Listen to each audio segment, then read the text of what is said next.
Sometimes the most devastating confessions come not from the regime's opponents, but from its own propagandists. Not in prison, not under pressure, but live on air, in casual conversations. That's exactly what happened this week. Two voices of Russian Z propaganda, people who for years justified the war, the seizure of territory, and the destruction of Ukrainian cities, suddenly said something the Kremlin doesn't usually say out loud. And what they said is worth hearing for everyone. Propagandists Pavel Ivanov and Timofey Yamakov once again shared their dreams of capturing Kiev, Odessa, and Lviv. The usual rhetoric. They came, they liberated, they restored order. But this time, the conversation went off script. Yamakov declared that Russia, having captured Ukrainian cities, would establish its own order there. Then his colleague cut him off. Ivanov recalled the tragic fate of those Ukrainian territories already under Russian control. We'll quote his words verbatim. "Okay, we came, liberated Crimea, Donbass, and so on. Have our rules been established there? What rules are there? How many complaints are coming from there? How much outrage? Take Mariupol. We rebuilt it, brought in Tajiks, and many people weren't given compensatory housing." Yamakov was forced to agree. And he added something even more telling. The situation in Russia itself is no better than what's happening in the occupied territories. Yes, there are huge problems. Of course, it would be strange if they didn't exist. In Russia, even without any war, you can enter any region and you'll find the same thing there. Housing is in disrepair, not because it was bombed, but because it was genuinely neglected. This brings us to the main point. Russian propagandists, the people who daily sell their audiences the image of a great power liberating Russia, are themselves destroying this myth in a moment of frankness. They have acknowledged what has long been obvious to the rest of the world. Russia is incapable of bringing anything to Ukrainian cities except destruction and lawlessness. Not because enemies are in the way, but because the system is broken from within. Ivanov cited a specific example, the city of Chekhov. 3 weeks ago, during a severe frost, a boiler room there exploded. Local residents initially assumed it was drones or a Ukrainian attack, but no, it was a blow from officials who drove it into the ground with all their might, and they probably drove it in for 15 years, Z-blogger stated. It wasn't war that destroyed the boiler room in Chekhov. It was the same state that now promises order in Mariupol and Kherson. The devil is in the details here. Such admissions aren't just casual slips of the tongue, they're a symptom. When even the system's loyalists start saying out loud that it's not working, it means the pressure within has reached a critical point. And this is confirmed by another voice, this time a Z-blogger with the telling surname, Kalashnikov. Kalashnikov is no liberal critic of Putin.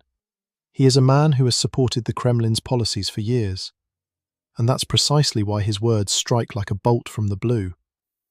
"The war has turned into a deadly swamp," he wrote. "Now a violent storm is approaching. Catastrophe is approaching. The current era, which began with the terrible crisis of the Russian Federation in 1999, is ending in an equally terrible crisis." The reason for these words was the blocking of Telegram in Russia. But blocking the messenger is just the tip of the iceberg. Kalashnikov is convinced that the authorities are strengthening censorship in anticipation of inevitable unpopular decisions. The Kremlin is depriving Russians of the ability to coordinate, to prevent mass uprisings. What kind of decisions could these be? The list is grim. A new large-scale mobilization to put the squeeze on Ukraine. Confiscation of Russians' bank deposits to plug budget holes, or a peace agreement with Ukraine on terms that Moscow will be forced to accept amid an acute systemic crisis, and which will inevitably be perceived as capitulation. Any of these decisions is a detonator. And Kalashnikov understands this, but the picture would be incomplete without a historical parallel. What Kalashnikov describes, a perfect storm, the convergence of all crises at one point, is not a new phenomenon in Russian history. This is precisely what the collapse of the Russian Empire looked like in 1917. A grueling war, economic collapse, the elite's loss of trust in the government, and the inability to suppress mass discontent by force.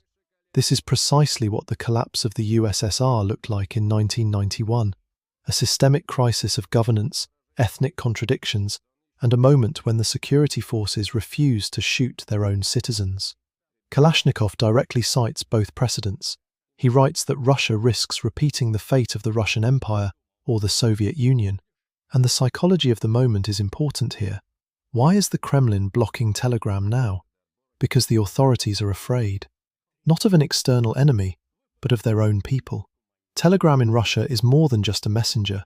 It's a space where real information circulates, about losses at the front, about unpaid wages, about boiler room explosions.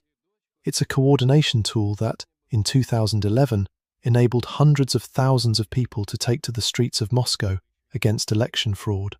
The authorities remember this, and they're preemptively cutting the strings. But Kalashnikov warns, this won't save the regime.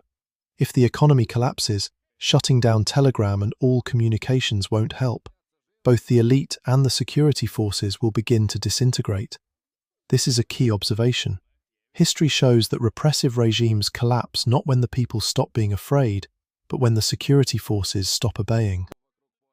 When an officer looks at an order to disperse a crowd and thinks about his own unpaid wages, his frozen apartment, his son at the front.